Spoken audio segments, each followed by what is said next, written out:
जितने भी कर्म यत करोषि इष्टम दत्तम तपो जप्तम व्रतम यच्चात्मनः प्रियम, जो भी अपने को प्रिय लगता है वो सब भगवान को समर्पित कर देना। यज्ञ, दान, व्रत, तीर्थ यात्रा सब भगवान के लिए करना। किसान, व्यापार, नौकरी सब भगवान के लिए करना। सब कृष्णार्पणमस्तु। और निरंतर नाम जप। सत्य वस्तु भगवान के सिवा कोई और नहीं है, ऐसी धारणा। बहुत काल तक जब ऐसी साधना की जाए तब व्याकुलता पैदा होती भगवत दर्शन की। उसी व्याकुलता में भगवान का साक्षात्कार होता है। जब व्याकुल हो जाता है भगवान के लिए उपासक, उसका जीना मुश्किल हो जाता है, तब भगवान का साक्षात्कार होता है। भगवान की देह सच्चिदानंद रूप आए। भगवान कैसे रूप वाले हैं? बोले सच्चित आनंद रूप वाले। चिदानंदमय देह तुम्हारी, विगत विकार जान अधिकारी। जो अधिकारी साधक है वही जानता है कि भगवान की चिदानंदमय देह है। वो चिदानंद देह का दर्शन, स्पर्श और संग प्राप्त करता है। खूब भजन करो, सब कुछ सुलभ हो जाएगा भजन से। अगर भजन नहीं है तो फिर बात नहीं बनेगी।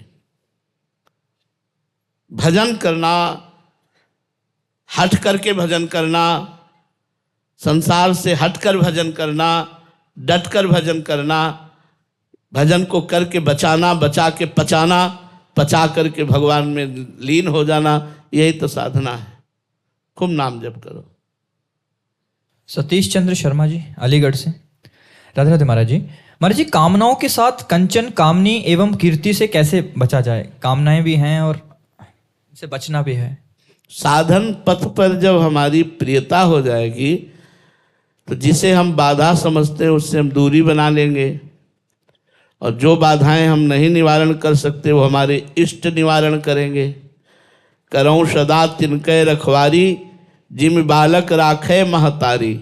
जैसे माँ अपने बच्चे की हर समय सुरक्षा दृष्टि से निरीक्षण करती रहती है, वो काम में भली लगी रहे, उसकी एक दृष्टि बच्चे पर रहेगी, कहीं कुछ खा न ले, कहीं कुछ कर न ले ऐसा जो उसकी हानि हो जाए।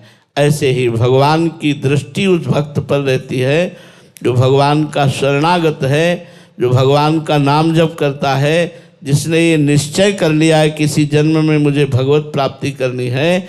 तो फिर जो विघ्न है कंचन, कामिनी, कीर्ति आदि, एक तो उसके पास फटकते ही नहीं, और दूसरे अगर फटकते हैं तो इतना विवेक शुद्ध होता है कि उसे रुचि ही नहीं रह जाती।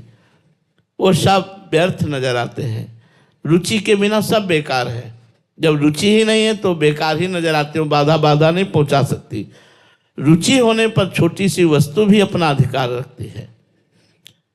भगवान के नाम में रुचि, भगवान के रूप में रुचि हो जाए तो सब रुचियां खत्म हो जाएंगी। इसलिए हमको भजन करना पड़ेगा। लौकिक पारलौकिक कोई भी उन्नति चाहनी हो, भजन करो, खूब नाम जप करो। हमारी बात मान लो, सब साधनों का साधन है भगवान नाम जप। भगवान से भी बढ़कर है भगवान नाम जप। ब्रह्म राम ते नाम बड़ वरदायक वरदान, रामचरित सतकोटि में लिए महेश जी जाने। करोड़ों रामचरितमानस का अवगाहन करके भगवान शंकर ने देखा तो नाम पाया, नाम सबसे श्रेष्ठ नाम। यहाँ तक कि ब्रह्म राम से भी बढ़कर के उनका नाम है राम। तो जब हम नाम जप करते हैं, खूब डट के नाम जप करते हैं, तो कंचन, कामिनी, कीर्ति में रुचि ही नहीं रह जाती। और यदि कदाचित रुचि या संयोग से भ्रष्ट होने के अभी चांस है तो भगवान उसकी रक्षा करते हैं। भगवान उसको विवेक देते हैं, ज्ञान देते हैं। भगवान सानिध्य में आने ही नहीं देते, बचा लेते हैं। सानिध्य में आने पर अरुचि दे देते हैं। बड़े कृपालु हैं। इसलिए भगवान की शरण में होकर भगवान का नाम जप करो, वही समस्त विघ्नों से बचा लेंगे। दिवाकर राठी जी नेपाल से। महाराज जी, बहुत सारी कथाओं में आता है कि गंगा जी के डुबकी लगाओ तो पाप नष्ट होंगे, एकादशी का व्रत रखो, या इस तीर्थ में जाओ तो ऐसा पाप नष्ट होंगे। तो महाराज जी, पाप करने वाले एवं पाप कर्म के लिए मुक्ति के इतने सरल उपाय से क्या पाप को बढ़ावा नहीं मिलेगा, या इससे इसका भावार्थ क्या है? महाराज जी, मेरी जिज्ञासा शांत करें। देखो, पाप और पाप की प्रवृत्ति ये दो अलग चीजें हैं। पाप नाश के तो आपने उपाय बताए, लेकिन पाप की प्रवृत्ति का नाश कैसे होगा? प्रवृत्ति का नाश नहीं हुआ तो गंगा नहाया फिर पाप किया, तीर्थ याटन गए फिर पाप किया। तो हाथी के स्नान जैसा वो स्नान हुआ। हाथी स्नान किया, धूल भर के सूंड से फिर ऊपर डाल लिया, तो क्या स्नान किया? तो जब तक पाप की प्रवृत्ति का नाश नहीं होगा तब तक बात नहीं बनेगी। इसलिए एक श्लोक में लिखा है, गंगा पापम शशीतापम दैन्यम कल्पतरुस्तथा पापम तापम तथा दैन्यम हरति साधु समागमः। गंगा पाप को नष्ट कर देती है, पक्की बात है। कल्पतरु दरिद्रता को नष्ट कर देता है, पक्की बात है। चंद्रमा शीतलता प्रदान करके ताप को नष्ट करता है, पक्की बात है। लेकिन संत समागम पाप की प्रवृत्ति का नाश कर देता है, पाप ही होना खत्म हो जाएगा। गंगा कल्पतरु और चंद्रमा की भांति पाप ताप संताप दरिद्रता सब का नाश कर देगा। साधु समागम वो पाप की प्रवृत्ति का ही नाश कर देगा। इसीलिए चलते फिरते तीर्थराज संत महात्मा है। मुद मंगलमय संत समाजू जो जग जंगम तीर्थ राजू। अगर संतों का अवगाहन कर लिया जाए तो करोड़ों बार गंगा स्नान का फल एक बार संत समागम है। क्यों? क्योंकि संत समागम सीधे पाप की प्रवृत्ति का नाश कर देता है, भगवान के चरणों में चित्त जोड़ देता है। इन तीर्थों का, इन पवित्र नदियों का स्नान करने का फल है भगवान से प्रेम हो जाना। यदि भगवान से प्रेम ना हुआ तो फिर वही पाप प्रवृत्तियां होती रहेंगी, तो लाभ क्या मिला हमें? तो ये पाप बढ़ावे के लिए नहीं है, औषधि रोग बढ़ावे के लिए नहीं है, रोग का नाश करने के लिए है। गंगा जी आपकी बुद्धि को पवित्र करेंगी, गंगा जी आपको साधु समागम दिलाएंगी, साधु समागम आपको भगवान की रति प्रदान करेगा। भगवान की रति से पाप की प्रवृत्ति का नाश हो जाएगा, जन्म जन्म के पाप नष्ट हो जाएंगे। सन्मुख होए जीव मोहि जबहि जन्म कोटि अगनाश हो तबहि। जब जीव भगवान की शरण में आता है संत कृपा से तो करोड़ों जन्मों के पाप उसके नष्ट हो जाते हैं। इसलिए संत समागम सर्वोपरि है। संत समागम करो, अपनी बुद्धि को पाप की प्रवृत्ति से हटाओ, फिर गंगा स्नान करो तो आनंद प्राप्त होगा।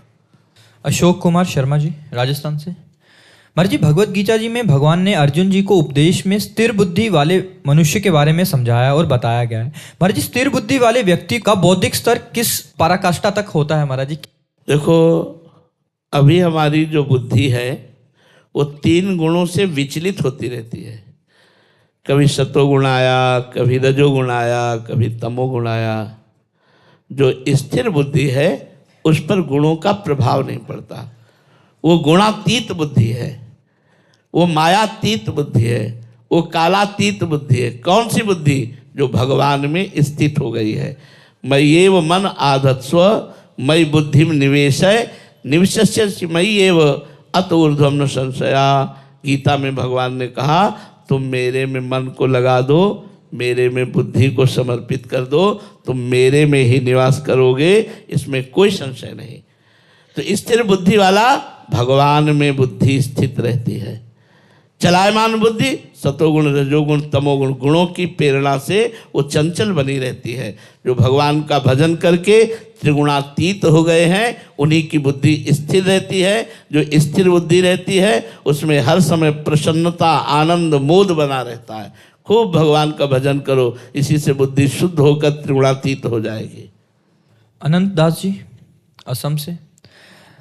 राधे राधे महाराज जी। महाराज जी, जब जब हमारे जीवन में प्रतिकूल परिस्थिति आती है तब हमारे भीतर श्री जी के प्रति अटूट विश्वास उत्पन्न होता है। उस समय मन पूर्ण रूप से शरणागत होने को होता है, किंतु जैसे जैसे परिस्थिति सामान्य और अनुकूल होने लगती है वैसे वैसे ही वह गहराई, वो भाव, वो समर्पण बनाए रखना बड़ा कठिन सा होता है। ऐसे में महाराज जी, एक जैसी स्थिति कैसे